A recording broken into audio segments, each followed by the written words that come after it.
핸드볼 이제 직관을 보러 갔어요. 근데 갔는데 진짜 선수들이 이런 말하면 미안하지만 너무 못하는 거예요. 처음에 나오면 좀 이렇게 좀 기운 있게 뛰고 그래야 되는데 이런 게 없어. 그래서 이제 생각을 했죠. 둘 중에 하나다. 멘탈이 털렸든지 뭐 아니면은 체력이 털렸던지 둘 중에 하나가 털리지 않고서야 저렇게 할 수 없지 않을까라는 생각이 이제 들었죠. 근데 저희 딸은 그런 얘기를 하는 거예요. 엄마, 덴마크 선수들이 워낙 커서 그래. 이제 이렇게 얘기를 해요. 그래서 제가 그랬어요. 야, 핸드볼은 옛날에 우리나라가 훨씬 더 작고, 그리고 쟤네들 더 컸을 때 그런 키 차이 훨씬 많이 날 때도 우리가 맨날 금메달이었어. 핸드볼은 그런 종목이죠. 굉장히 스피디하게 이렇게 빨리 하면 또 돌파하면서 큰 재미도 줄 수 있는 그런 경기잖아요.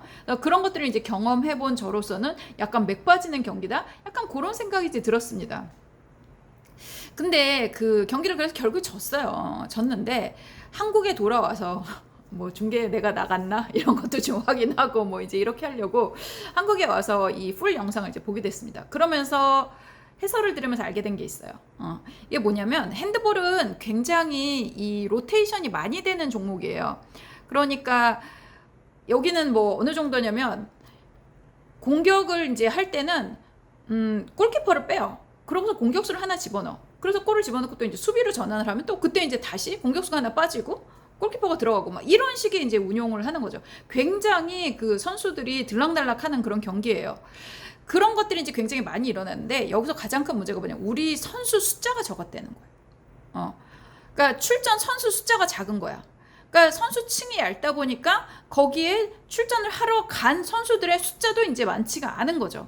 그러니까 여기에 만약에 이제 6명이 하는 경기인데 덴마크 같은 데는 한 12~13명이 있으면서 계속 로테이션을 이제 해주는 거예요. 근데 우리나라는 뭐 한 7~8명까지는 아니겠죠. 뭐 9명, 10명 이렇게 해서 숫자가 적은 상태에서 로테이션을 하다 보니까 아무래도 피곤이 쌓일 수밖에 없죠. 그래서 마지막 정도 되면 거의 이제 좀 진이 빠지는데, 요즘 아무리 우리나라 선수들이 잘 먹고 뭐 우량해졌다고 하더라도 체력에서 밀리는 거는 어쩔 수 없죠. 그런 절대적인 숫자에서. 그걸 보면서 이제 깨달았습니다. 이제 우리나라는 인구 자체가 자체가 작아서 저렇게 구기 종목마다 엘리트 선수들을 다 숫자를 구색을 맞춰서 보낼 수 있는 상황이 아니구나, 이런 생각을 이제 하게 됐습니다. 왜냐하면 2002년에요 우리나라 인구가 갑자기 확 꺾여요.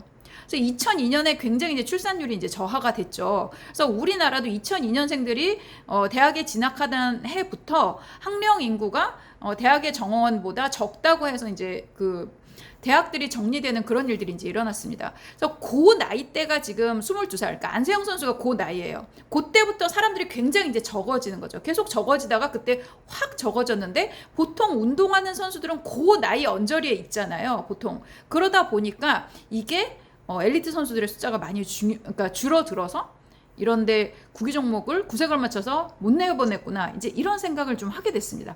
아무래도 사람이 많고 그럼 거기서 잘하는 사람이 많고 그러다 보면 이제 그 내보낼 수 있는 사람도 많고 이렇게 되는데, 이제 우리는 정말 몇 종목 정도를 제외하고는 이렇게 구기 종목을 내보낼 수 없는, 단체전을 내보낼 수 없는 그런 상황이구나라는 생각을 이제 하게 됐습니다.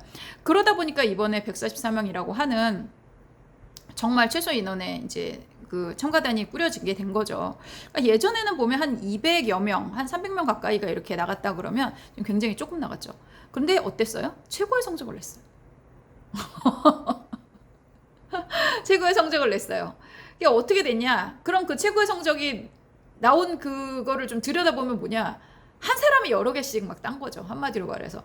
뭐 양궁도 뭐 이를테면 그 남자 양궁, 뭐 여자 양궁, 뭐 다 재패를 했잖아요. 그러다 보니까 거기 3관왕, 2관왕 막 이렇게 나오고 이제 이런 일들이 일어나게 된다라는 거예요. 그래서 그렇게 훌륭한 개인이 여러 개를 이제 올림픽에서 이제 메달을 따는 게 앞으로의 우리의 미래겠구나. 이거는 산업에도 똑같다는 생각을 이제 들었어요. 지금 보면 Z세대 이렇게 얘기를 하는데 이거 세대의 문제가 아니거든요.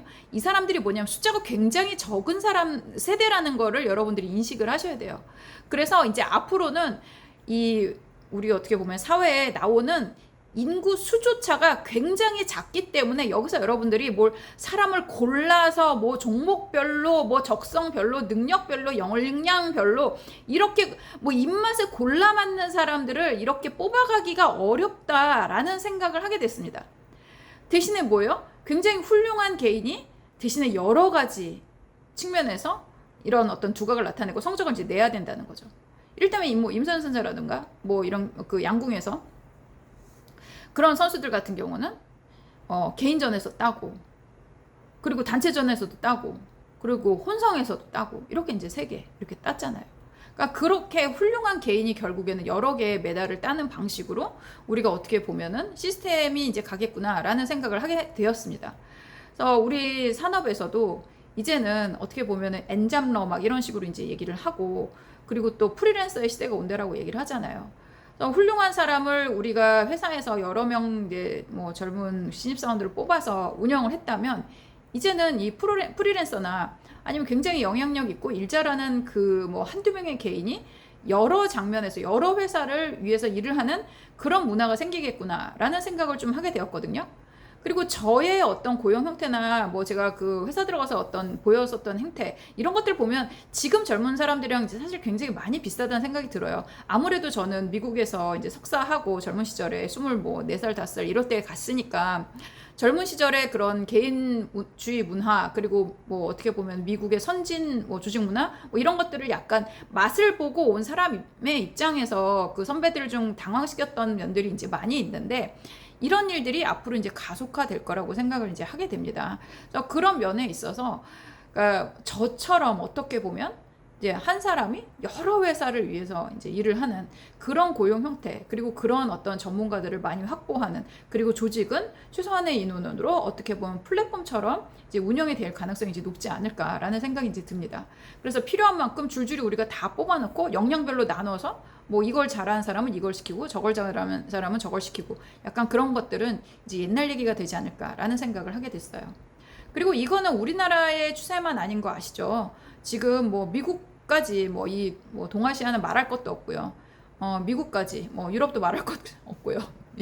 뭐 약간 뭐 이를테면 뭐 이집트 이런 나라들을 제외하고는 다 지금 저출산 쪽으로 기조가 이제 흘러가고 있어요.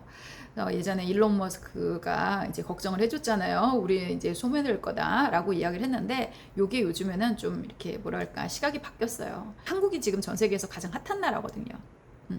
근데 이 핫한 한국이 이 저출산 문제를 어떤 식으로 해결을 하는지 한번 두고 보자 라는 그런 어떤 뭐랄까 시각들이 많아진 것이 이제 사실이긴 해요. 그런 면에 있어서 이번 올림픽이 준 시사점 여러분들이 잘 생각하시고 또 이게 앞으로의 우리의 기업에서의 일이구나 라고 생각해서 남일처럼 보실 일이 아니라는 거를 좀 아시면 좋겠습니다.